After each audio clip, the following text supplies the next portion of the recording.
Party చేతిలో చావు దెబ్బతిన్న బీఆర్ఎస్ పార్టీ వచ్చే పార్లమెంట్ ఎన్నికల్లో అయినా విజయం సాధించి పరువు నిలుపుకోవాలని భావిస్తోంది. తెలంగాణలో 17 లోక్సభ స్థానాలు ఉండగా వీటిలో అత్యధిక స్థానాలు కాంగ్రెస్ పార్టీకే దక్కుతాయని ఇప్పటికే పలు సర్వేలు వెల్లడించాయి. దీంతో బీఆర్ఎస్ అధినేత కేసీఆర్ ఆశలు నెరవేరేలా లేవని అంటున్నారు. ఈ నేపథ్యంలో ఎన్డీఏ కూటమిలో చేరిపోవాలని కేసీఆర్ నిర్ణయించుకున్నట్లు ప్రచారం జరుగుతోంది. బీజేపీ సీనియర్ నేతలు, ఆ పార్టీ రాజ్యసభ సభ్యుడు లక్ష్మణ్ కూడా ఇప్పటికే బీఆర్ఎస్ నేతలు తమతో పొత్తుకు సంప్రదిస్తున్నారని హాట్ కామెంట్స్ చేశారు.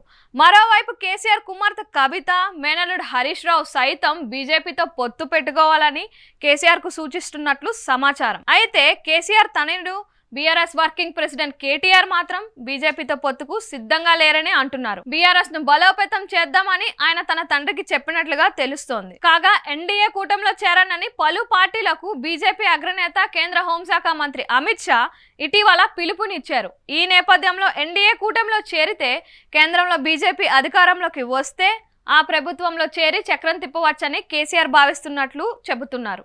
అయితే తమంతట తాముగా బీజేపీని సంప్రదించడం కరెక్ట్ కాదని కేసీఆర్ భావిస్తున్నట్లు చెబుతున్నారు. బీజేపీనే తమను సంప్రదించాలనే ఉద్దేశంతో కేసీఆర్ ఉన్నారని అంటున్నారు. బీఆర్ఎస్ పట్ల సాఫ్ట్ కార్నర్ చూపుతారని పేరున్న బీజేపీ రాష్ట్ర అధ్యక్షుడు, కేంద్ర మంత్రి కిషన్ రెడ్డి ద్వారా బీజేపీ అగ్రనేతలు తాము ఎన్డీఏలో చేరడానికి సిద్ధంగా ఉన్నామని కేసీఆర్ ఫీలర్ పంపాలని యోచిస్తున్నట్లు తెలుస్తోంది.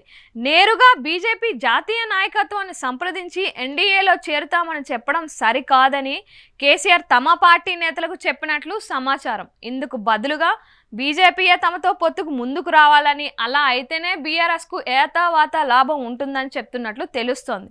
ఇప్పటికే ఎన్డీఏ నుంచి బయటకు వెళ్లిపోయి ప్రధాని మోడీని తిట్టి బీహార్ ముఖ్యమంత్రి నితీష్ కుమార్, టీడీపీ అధినేత చంద్రబాబు లాంటి వాళ్ళు తిరిగి ఎన్డీఏలో చేరిపోతున్నారని గుర్తు చేస్తున్నారు.